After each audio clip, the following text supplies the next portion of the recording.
my relationship with my brother, Mm. which we used to be really, really close. Like he was almost like, I considered him like almost my best friend. Even like felt like there was like even a soul connection there. He's the godfather of my firstborn. And like 4 years ago, I don't know what happened, but he ghosted me and he never talked to me again.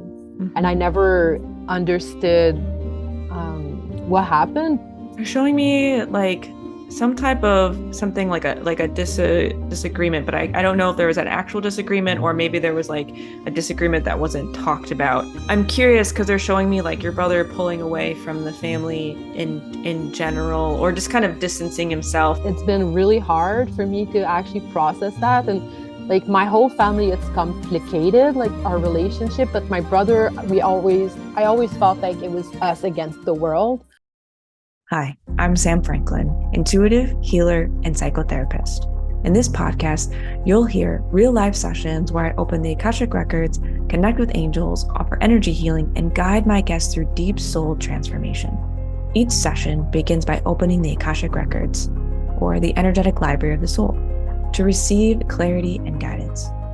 Next, I set sacred intentions and invite loving support from the angels, spirit guides, ancestors, and all other spirits who are here for the highest good and healing. Throughout these sessions, I explore soul purpose, soul connections, and soul gifts. I also examine the deeper roots of challenges, including past life lessons and how they shape the present, to help my guests reconnect with their truth and step into the life they're meant for. Whether you're here out of curiosity or on your own healing journey, I invite you to listen with an open heart. You might just hear something your soul has been waiting for. Let's dive in.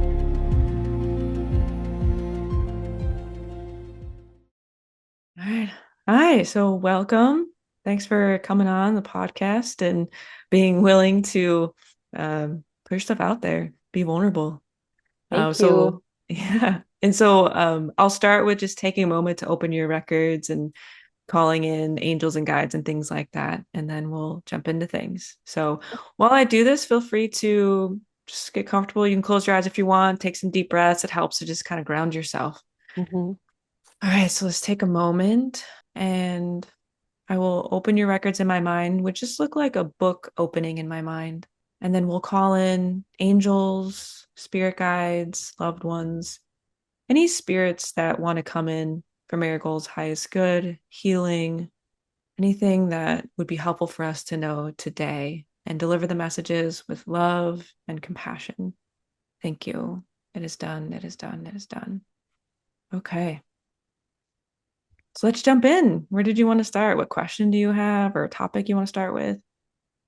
Yeah, like the first thing that came to my mind when I thought of going on this podcast was my relationship with my brother, Mm. which we used to be really, really close. Like he was almost like, I considered him like almost my best friend. I'm older than Mhm. he is, so he was often just coming to me for advice, or and we had like this really great relationship where he felt more um even like felt like there was like even a soul connection there, Mm. like it was Mhm. just, I felt like we had something deeper than just like Yeah. this reality here. um he's the godfather of my firstborn.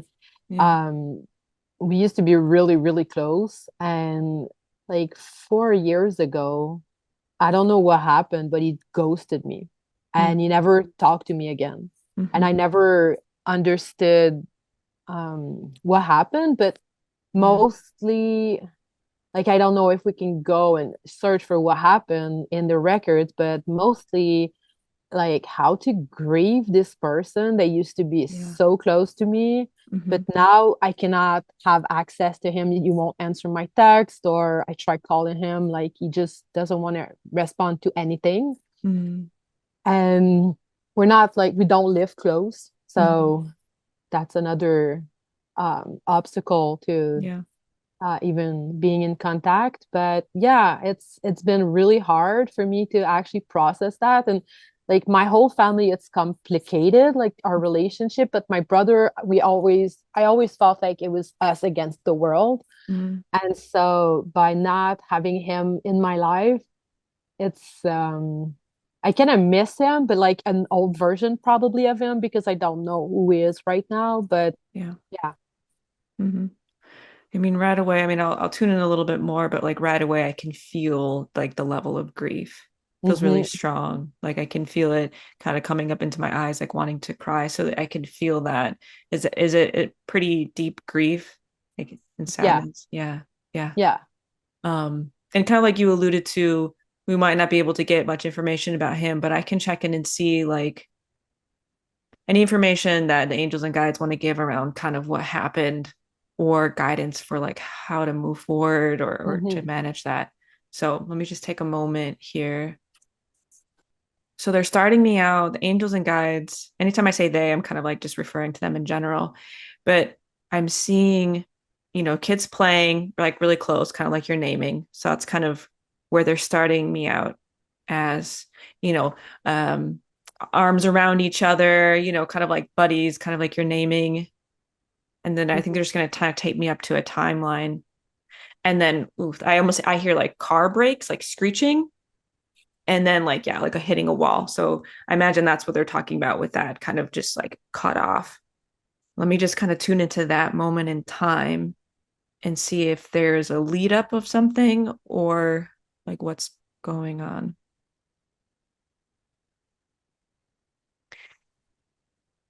They're showing me like some type of something like a disagreement, but I don't know if there was an actual disagreement or maybe there was like a disagreement that wasn't talked about. Let me just tune in a little bit more. I'm curious because they're showing me like your brother pulling away from the family in general, or just kind of distancing himself. And I don't know if that's just you or the family. Like, does he still have a relationship with other people in the family?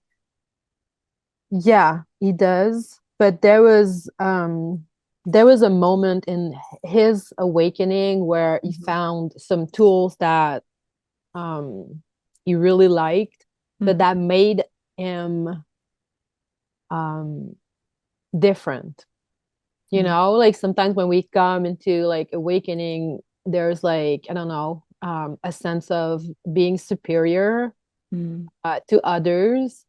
And so that's where he started to cut off people, but I was still um, really close with him. I was like, I had trouble relating Mhm. to what he was doing in a way Mhm. because it felt like really almost violent to himself and to others, the way he was like moving across this awakening. Yeah. But I was respecting him and I was like supporting him in whatever he was going through. But yeah, there was like this distancing at this moment for sure. Mhm. I'm seeing like someone like whispering in someone's ear, kind of this symbol of like potential outside influences on him, kind of um like she doesn't get you or she doesn't understand this or she's going to get in the way of what Yeah. you're doing, and it kind of feels like there's some of that stuff, and I'm hearing the word susceptible, so it just felt like he was really vulnerable is the word, and susceptible at that time. It's almost like what the angels and guides are showing is like your bond was so strong, younger, and then it started to kind of through that journey or whatever was going on at the time, it started to weaken a little bit. Like it wasn't disconnected, but then kind of outside influences, it just feels like, wow, they're strong and just kind of like power and like kind of packing a punch. And so then I'm seeing kind of like the bond kind of being broken. So it's almost like a string at that time. Hmm. Like it was just kind of on thin ice, is what I'm hearing. And so Hmm. the other stuff was just powerful and almost like doesn't even feel like a full choice that he made. It's almost like they're showing me kind of like a tsunami or some type of waves just kind of taking someone up with like the tides and then like taking them out to sea. Like technically it's a choice, but it almost feels like bigger than him. Does that make sense? Yeah, it does. It does. At one point, like after this period where he was awakening and he was like using these tools that felt almost like cult like, Mhm. It was really isolating, and it's like it was really like, if you don't talk this language specifically, like you cannot be in my realm. And so it was really confronting. So I think that's where we started to just like, we were still really close for me, but I think for him we started to get, I don't know, not dissociated, I don't know what's the word, but yeah. And then in the pandemic, we decided to do something together for some reason. I'm not like, it's kind of blurry, but I remember this moment where we were in a gathering and people were asking him if we were close, and I said yes, and he said no at the same time. And so for me, that's the moment where it was just like, oh gosh, we're not on the same page at all. Like for me, like whatever he was going through, I felt like our connection was still really strong, and it was just like him going through his shit, it's normal, like we cannot be like super Yeah. close all the time. So it was like, that's okay. But I didn't understand that he was actually like, I don't know, like separating himself from me. Yeah. Yeah. And kind of like the image that they're showing is um what I'm hearing is like a shell of a person, almost like it wasn't him at that time. And they're kind of showing me like was it like taxidermy? When they take like animals, Mm, it's almost like, well, that animal looks like it did, but it's not at all. It doesn't have the life in it. And that's mm, kind of what it like that time period feels like. And you kind of named it earlier of like, I don't even know if it's the version of him anymore. And so they're just kind of, I guess, validating that. Like, it's not like I'm seeing like a very small light kind of symbolizing his soul and like who he is. And it's like in him and but it's kind of dim, but it's still mm. there. It's just not in the same way that it was in the past. Yeah, yeah, that makes sense. Mm. Is there something that you like particularly want to know about this, like further, or a question that you have? I think it's more like, I don't know if you can access some messages to help me grieve this, because it's really hard to let go. It's been like almost 5 years. Mhm. And it's like, yeah, it's like, how do we grieve people that are still alive? Like my mother passed when I was really young, and it's like I'm kind of fine with it, because there's no redemption from like this is done. Like she went here, she came here, she did what she had to do, and then she left, and it's fine. That was her path, and now that I have to grieve people that are still alive, like it's just like it's more of a choice kind of than just like a fatality. It's just like that is like, this is it. It's like you cannot reverse it. Yeah. Yeah. And what I'm hearing is like it's a choice, but it's not a choice, right? Mm, Like you didn't choose to have this relationship no longer be there. You didn't choose to lose your brother in this way, for him to still be here, but not like in the same way here. And the term that they're bringing up that's used a lot with this is called ambiguous loss. This mm, idea that um, someone's physically here, but like mentally, emotionally, spiritually, they're just not the same, or the mm, opposite. We kind of have them in our mind, but like physically, they've gone missing. And that is the most complicated and one of the hardest grieving processes because there isn't a final resolution. mhm, So let me see kind of what they would recommend for this. They're showing me kind of the different versions of him and the different versions of your relationship, almost that you have to grieve the different mm, like periods of time, like grieving the childhood version of both of you in that relationship, the young adult, all the way up to when you kind of went your separate ways. But it almost feels like the grieving process started when things started to change. Like it actually doesn't start with when he stopped having contact with you, but before then. mm. Does that make sense? Yes. Yeah. Let me Yes. see. Yeah. Let me see what else. of like some concrete. I always like to ask him for concrete stuff because that's helpful for us. They're showing an image of like rocking a baby. So I think what they mean is like your inner child, your younger self, the part of you, or just like treating that grief very gently. So anytime if you feel like you're being hard on yourself or critical, or maybe outside voices are being critical and you're internalizing that of like, you should just get over it or something, whatever that is, trying to treat that part of yourself that's grieving like a gentle child of like, of course you feel sad. This is a big loss. You used to be very close. Um, that's the biggest thing out of any other concrete stuff that they say. Um, Let me just first pause and see, what thoughts do you tend to have about this? Like, does it tend to be critical about yourself? Or do you feel like other people are kind of like move on, anything like that? Yeah, it's like the way it works in my head, it's like, and I think that's what blocked my grieving process, but it's like it's trying to figure out what happened, Mm-hmm. why it happened, what did I do? Um, and like sometimes I will go to like because we both have kids and they used to be really close together as well. And so my daughter will also like often just talk about her cousin and saying that she misses her. And Yeah.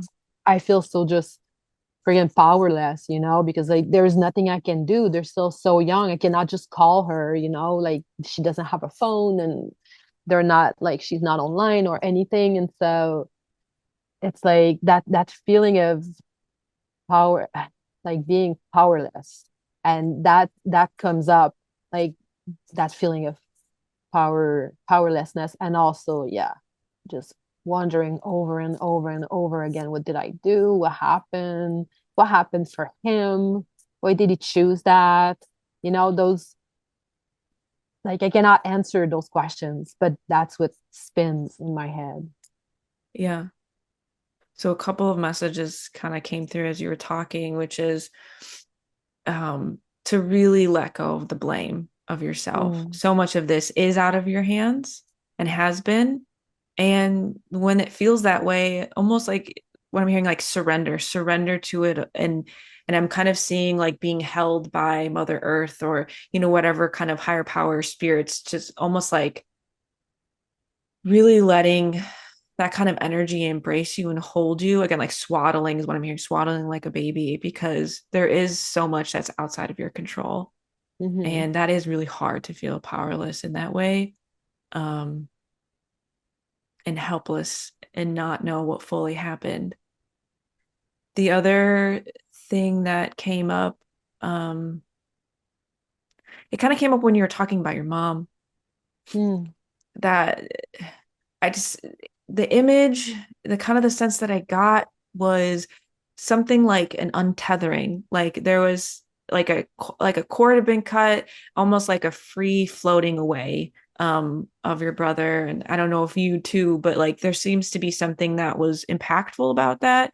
And maybe like there was maybe multiple anchors for him, and kind of the loss of one just a little bit more susceptible. And I'm not hearing that that's the thing, but there seems like that is maybe one of the factors. I don't know if that makes sense for you.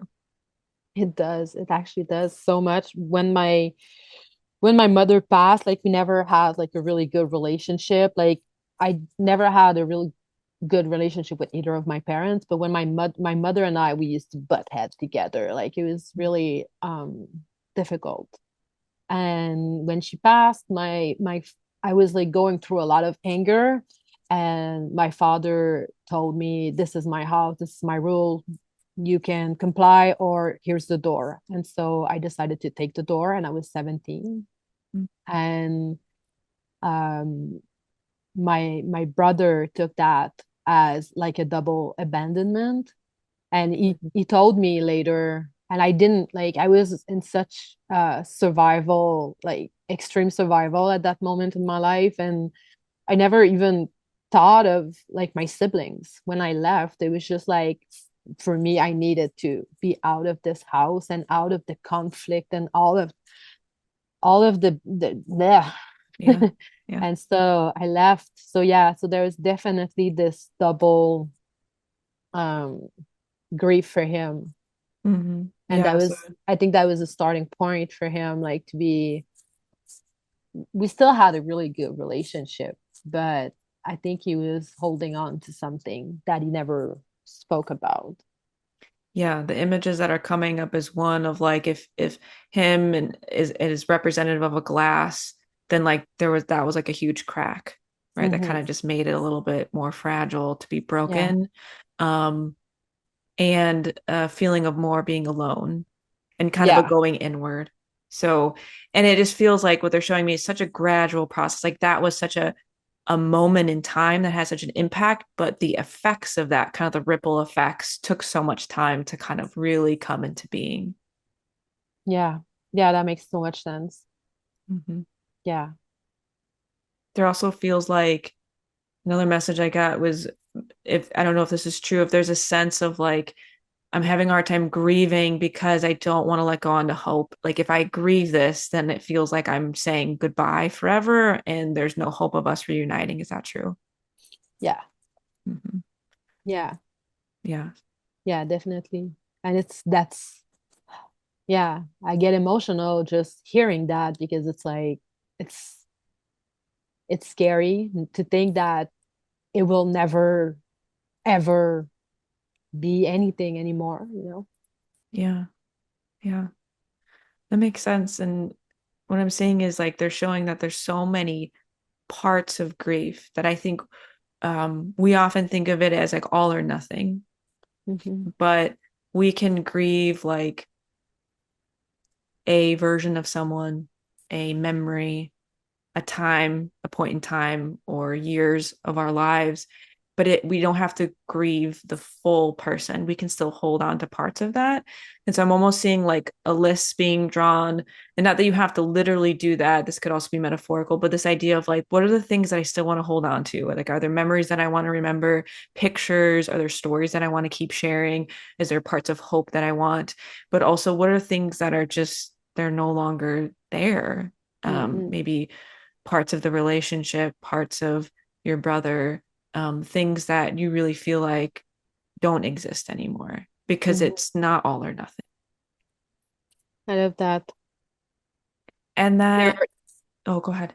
No, I was just saying, I was just about to say that there are like so many parts of him that I used to know him in a way that I miss so much. He was so funny. We used to laugh just all the time. It was just so silly and light and just he was he's a musician, and so he used to bring a lot of just music in my life, and just it was really just fun. That's the word. It's just fun. We had fun. Mm-hmm. Yeah. So are there parts of that that you can still hold on to? Maybe there's music that you would listen to together or movies or something that you would watch that would be really funny. Things that you can still keep alive, kind of keeping that part of his spirit with you Hmm. while you grieve the rest of that stuff. And they're kind of pulling me back to kind of what you were talking about with your kids and their kind of own grieving process. I think they're saying that's an opportunity for you to really lean into the grieving process. Like because there feels like there can be an avoidance of wanting to go there, touch that, think about it, be with it. But it's almost like it's in your face in that moment and kind of take that opportunity. Maybe it's like share a story back or say, yeah, I miss him too. Or, tell me more about whatever that memory is that you're sharing or how you miss them. That can be a way that I see a connection between you and your kids but Hmm. also a way for you to kind of touch on that grief part in you and to kind of empty it out. Kind of like if it's a Hmm. bucket of water, you get to empty just a little bit more of the water. Hmm. I love that. Yeah. Are there any other things about this that you wanted to make sure we go into or touch on? Doesn't seem like doesn't seem like it. No, I don't think so. That was like, yeah. No, I think that's good. Yeah. Okay. Yeah, let me just kind of see if there's any other like last minute, messages or things about this that they want to give you. So just showing someone laying in a big body of water like an ocean and just kind of like going with the waves. They give that image a lot with being with our emotions, that if we Mm-hmm. don't fight them as grief comes up and you're like, oh, hi grief or hi sadness, here you are again. Where are you Mm-hmm. feeling it in your body? Letting yourself be with it, that it'll just kind of move you a little bit, maybe sometimes a lot, but eventually the waters will settle. If you fight it, it looks like fighting a tide and it'll just kind of pull you under more. So there might be times that you need to put it aside. That's fine, but just make sure you come back to it. Mm-hmm. And if you do have time to be with it because ride the waves and it'll eventually move through you. Grief is something that it's just like a never ending thing. But the Mm-hmm. hope is that it becomes less intense over time and we feel it less often. We have more tools, but there's going to be moments where it just really takes you down. Mm-hmm. And there's going to be moments where it feels more manageable. That's just kind of what grief is. Mm-hmm. Yeah, I love that you bring up the waves because I refer to the waves so often when it comes to emotions, and I always say that exactly that. It's like you get submerged by all of those immense waves, and then at one point you figure out how to build a surf and just ride them. Mm-hmm. So yeah, Mm-hmm. I think I yeah, I think I just need to do that. It's something that I will, help my clients do, but then like sometimes I just forget about myself and Mm-hmm. I need to just get back to those waves. Yeah. Yeah. And then another kind of technique that they brought up um, is imagining that person kind of in your mind's eye in front of you and saying whatever it is that you need to say. Maybe things that you want to apologize for, things that you're angry about. And if it doesn't work to visualize, you could write it in the letter and speak it out loud. Speaking things out loud really takes the power out of it, but also gives it power. Basically, it doesn't live inside of you as much and it gets to be put out there. Mm-hmm. Um, and even if it makes sense, call in your higher power, say, like, help me to release this, things that I'm speaking about, the emotions that I'm feeling, the anger, the guilt, the sadness. But that's ways that we can work with someone that we don't have physical access to and say the things that we need to say to them. I love that. All right, let me just check any last things before we wrap up here. No, but the angels and guides are just sending you so much love, compassion, and support. Just saying, like, we got you. We're here. Call us in anytime if you need that support. And then I'll take some time to close your records and cut cords. So let me just close my eyes here. Closing your records just looks like a book closing in my mind. And then I'm going to call on Archangel Michael to come in and cut this energy cord rope between us with love. Just separate our energies so we take only our energies with us. Leave behind this shared space that we created. And then I'll take a moment to wrap you in a bubble of healing and protection. Usually there's a color associated with it. I'm seeing blue and green. It's kind of going back and forth. So usually that means chakras for me. So blue Mm-hmm. is throat chakra. So like speaking your truth, saying what you need to say so you don't keep it in. And then green heart chakra. So and Archangel Raphael is actually also coming in now, just to saying like he would be willing to do some work with you if that's helpful. So you can call him in to say, Archangel Raphael, I need your help right now. He works with matters of the heart, and can be really helpful with releasing emotions and grief and things like that. And just very, very compassionate, loving angel. I mean, they all are, but he has like extra depths of that. So it's kind of the last message they want to leave you with. Thank you. Yeah. Thank you for being here.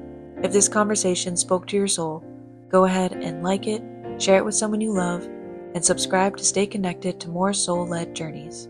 Your truth is sacred, your path matters, and you don't have to walk it alone. Until next time, be gentle with yourself.